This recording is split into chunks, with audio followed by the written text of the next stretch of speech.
रात का सन्नाटा मठ पर उतर चुका था। चांद की हल्की रोशनी आंगन से फिसलती हुई एक छोटे से कक्ष में पहुंच रही थी। वहां एक युवा भिक्षु ध्यान मुद्रा में बैठा था, पर उसका मन स्थिर नहीं था। दीपक की कांपती लौ उसके चंचल विचारों की ही तरह डगमगा रही थी। मन के भीतर प्रश्नों का शोर था। क्या यह मार्ग मेरे लिए है? क्या मैं कभी बोध को प्राप्त कर पाऊंगा? अगर मैं चूक गया तो? अगर गुरु की आशाएं टूट गईं तो? विचार आते, टकराते और लौट जाते, जैसे समुद्र की लहरें किनारे से टकराकर और भी अधिक उग्र होकर लौट आती हैं। उसने आंखें बंद की, शांति को पकड़ना चाहा, पर जितना थामना चाहा उतना ही मन फिसलता चला गया। हृदय भारी हो उठा और उस भार के साथ एक भय जन्मा। शायद मैं इस पथ के योग्य नहीं, शायद मुक्ति मेरे लिए नहीं है। उसी क्षण कक्ष के बाहर कदमों की आहट सुनाई दी। दीपक की लौ स्थिर हो गई, जैसे किसी अनदेखी उपस्थिति को महसूस कर रही हो। द्वार खुला, गुरु भीतर आए। उनके चेहरे पर न क्रोध था न चिंता, बस गहरी करुणा थी। गुरु ने शांत स्वर में कहा, वत्स, तुम विचारों से लड़ रहे हो, इसलिए थक गए हो। भिक्षु ने सिर झुका लिया।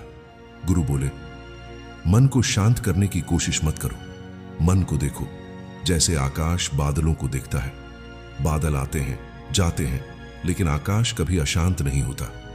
जब तुम विचारों को जाने दोगे तभी शांति अपने आप उतर आएगी। उस क्षण भिक्षु ने पहली बार शांति को बाहर नहीं, अपने भीतर महसूस किया। भिक्षु ध्यान से सुन रहा था।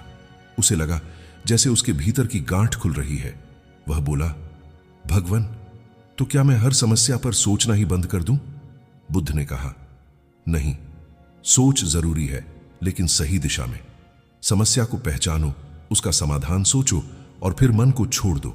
अगर बार बार उसी विचार को दोहराओगे तो तुम कभी वर्तमान का आनंद नहीं ले पाओगे। याद रखो, विचार गाड़ी के पहियों की तरह हैं। अगर गाड़ी को बार बार एक ही जगह घुमाते रहोगे तो वह आगे नहीं बढ़ेगी। बुद्ध ने आगे कहा, ओवरथिंकिंग रोकने की पहली चाबी है वर्तमान पर ध्यान देना। जब मन इधर उधर भागे तो खुद से कहो, मैं अभी यहां हूं, जो होगा देखा जाएगा। मन को सांस पर टिकाओ, एक एक श्वास को देखो। विचार आएंगे, लेकिन उन्हें पकड़ो मत। उन्हें ऐसे जाने दो जैसे आकाश में बादल आते और चले जाते हैं। उस दिन से भिक्षु ने बुद्ध की शिक्षा को अपनाना शुरू किया। वह रोज ध्यान में बैठता और जब भी विचारों की भीड़ आती तो वह बस मुस्कुराकर कहता, ये सिर्फ बादल हैं, मैं आसमान हूं। धीरे धीरे उसने महसूस किया कि उसका मन पहले से हल्का होने लगा है। उसे पहली बार समझ आया कि सोच और ओवरथिंकिंग में फर्क है। सोच समाधान लाती है, लेकिन ओवरथिंकिंग सिर्फ चिंता। भिक्षु ने बुद्ध की पहली शिक्षा अपनाई थी। अब वह सांस पर ध्यान देना सीख रहा था, लेकिन मन का खेल इतना आसान नहीं था। कुछ दिनों तक सब ठीक चला, लेकिन फिर एक दिन वह परेशान होकर फिर से बुद्ध के पास आया। उसने कहा, भगवान, मैं आपकी बात मानता हूं। मैं सांस पर ध्यान करता हूं, विचारों को बादल मानकर जाने देता हूं, लेकिन मन है कि मानता नहीं। कभी भविष्य की चिंता करता हूं, कभी अतीत की गलतियों को याद करता हूं। कभी लगता है कि मैं आगे बढ़ रहा हूं, कभी लगता है मैं फंस गया हूं। ये मन एक भूल भुलैया जैसा क्यों है? बुद्ध शांत स्वर में बोले, प्रिय भिक्षु, मन का स्वभाव ही है भटकना। तुम देखो, हवा का काम है बहना, पानी का काम है बहना, आग का काम है जलना। इसी तरह मन का काम है विचार पैदा करना। अगर तुम ये चाहो कि मन कभी विचार न करे तो यह संभव नहीं, लेकिन अगर तुम यह सीख लो कि विचारों में खोना नहीं है तो तुम मुक्त हो जाओगे। बुद्ध ने एक उदाहरण दिया। एक बार जंगल में एक बंदर ने दर्पण देखा। उसने उसमें अपनी ही छवि देखी और समझा कि कोई दूसरा बंदर है। वह छवि को पकड़ने की कोशिश करता, कभी उससे लड़ता, कभी उससे खेलता, लेकिन असल में तो वहां कुछ था ही नहीं। ऐसा ही तुम्हारा मन करता है। वह अपने ही विचारों को सच मान लेता है और फिर उन्हीं में उलझ जाता है। याद रखो, हर विचार सच नहीं होता। जैसे दर्पण की छवि असली नहीं, वैसे ही मन की बहुत सी कल्पनाएं भी असली नहीं होती। बुद्ध ने एक और कहानी सुनाई। एक किसान था जो अपने कंधे पर भारी बोझ उठाकर चल रहा था। रास्ते में लोग उससे कहते, क्यों इतना बोझ उठा रखा है, इसे नीचे रखो। लेकिन किसान कहता, अगर मैंने बोझ रख दिया तो मैं खाली हो जाऊंगा, मुझे आदत हो गई है इसे ढोने की। आखिरकार बोझ ने उसकी ताकत खत्म कर दी और वह गिर पड़ा। ऐसा ही इंसान अपने विचारों के साथ करता है। उसे लगता है कि यह बोझ जरूरी है, लेकिन सच ये है कि बोझ छोड़ने पर ही इंसान हल्का होता है। बुद्ध ने कहा, ओवर थिंकिंग से निकलने की दूसरी चाबी है, विचारों को देखो लेकिन पकड़ो मत। जब मन तुम्हें अतीत में खींचे या भविष्य में डराए तो बस कहो, यह सिर्फ एक विचार है। इससे विचार की ताकत कम हो जाएगी। याद रखो, विचार आकाश में उड़ते पक्षियों की तरह हैं। तुम उन्हें रोक नहीं सकते, लेकिन यह जरूर तय कर सकते हो कि कौन सा पक्षी तुम्हारे सिर पर घोंसला बनाए। भिक्षु ने यह शिक्षा भी अपनाई। अब वह जब ध्यान में बैठता और विचार आते तो वह खुद से कहता, यह सिर्फ विचार है, यह सच नहीं है। धीरे धीरे उसने देखा कि पहले जहां विचार उसे घंटों परेशान करते थे, अब वे कुछ ही पल रुकते और फिर चले जाते। मन हल्का होने लगा, लेकिन वह यह भी समझ चुका था कि यात्रा लंबी है। भिक्षु अब पहले से शांत था। उसने बुद्ध की दोनों शिक्षाएं अपनाई थीं। पहली, वर्तमान पर टिकना, भी दूसरी, विचारों को देखना लेकिन पकड़ना नहीं।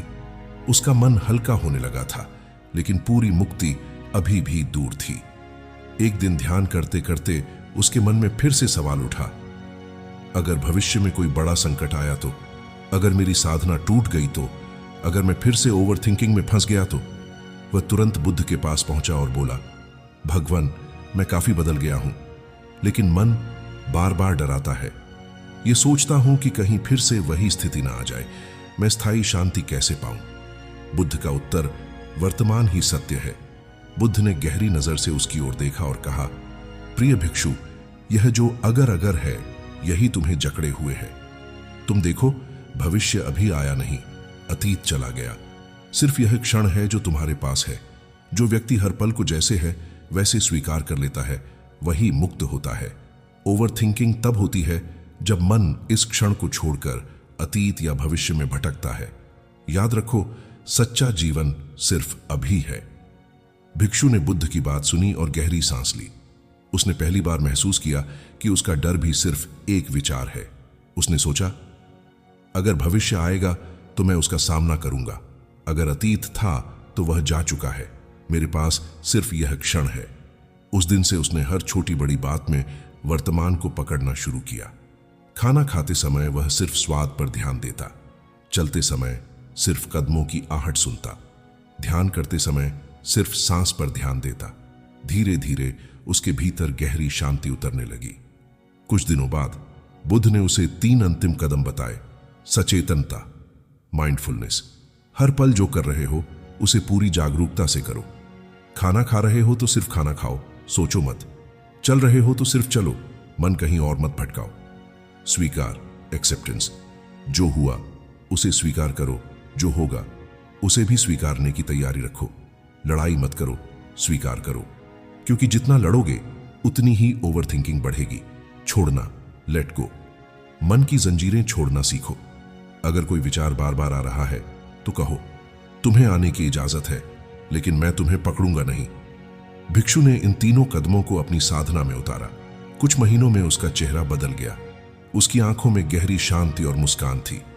अब वह जब ध्यान करता तो विचार आते भी तो वह उनसे डरता नहीं। वह बस कहता, तुम विचार हो, मैं शुद्ध चेतना हूं। उसने समझ लिया कि इनकी ओवर थिंकिंग कोई दुश्मन नहीं, बल्कि मन की आदत है। आदत बदल सकती है अगर हम सचेत होकर वर्तमान में जिए। इस कहानी से गौतम बुद्ध ने सिखाया कि सोच जरूरी है, लेकिन ओवर थिंकिंग जहर है। समस्या पर समाधान सोचो, लेकिन बार बार मत दोहराओ। विचारों को पकड़ो मत, उन्हें बहने दो। जीवन सिर्फ अभी है, और जो इसे समझ लेता है वही मुक्त हो जाता है।